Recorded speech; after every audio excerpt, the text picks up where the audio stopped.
भगवान बुद्ध का जन्म भी बड़ी विकट परिस्थितियों में हुआ। कहते हैं उनकी माँ महामाया ने उन्हें एक उद्यान में चलते फिरते ही जन्म दिया। और यह भी वर्णन है कि जन्म के बाद भगवान बुद्ध कुछ 7 कदम चले थे। और कहानी यह भी है कि उनके जन्म के बाद किसी पर्वत पे ध्यानस्थ एक महान ऋषि मुनि जो समाधिस्थ अपनी गुफा में थे, उन्हें ऐसा आभास हुआ कि एक बच्चे ने जन्म लिया है शुद्धोधन के घर। तो वे आए और महाराज शुद्धोधन से बोले कि मुझे आपके बच्चे के दर्शन करने हैं जो अभी अभी जन्मा है। और महाराज शुद्धोधन ने बच्चे को सामने प्रस्तुत किया।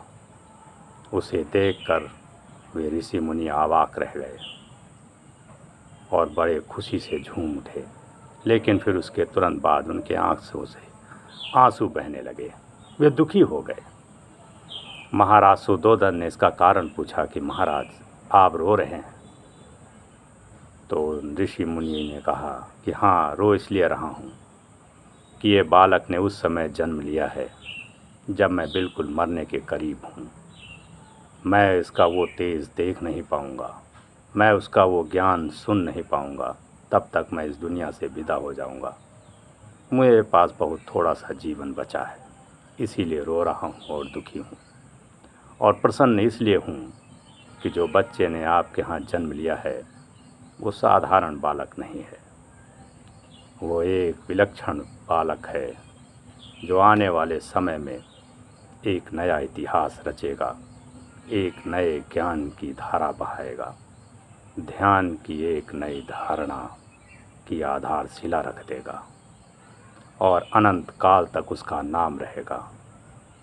ऐसा बालक तुम्हारे यहाँ जन्म लिया है। लेकिन साथ ही साथ उस ऋषि ने यह भी भविष्यवाणी की कि महाराज, तुम्हारा बालक या तो चक्रवर्ती सम्राट होगा और या महान ज्ञानी, एक महान संत, दो में से कोई एक होगा। वैसे तो ज़्यादातर लक्षण इसके संत के ही हैं, लेकिन कुछ कहा नहीं जा सकता।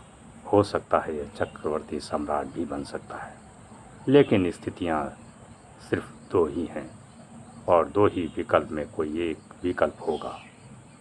यह कहकर वह वहाँ से विदा हो गए।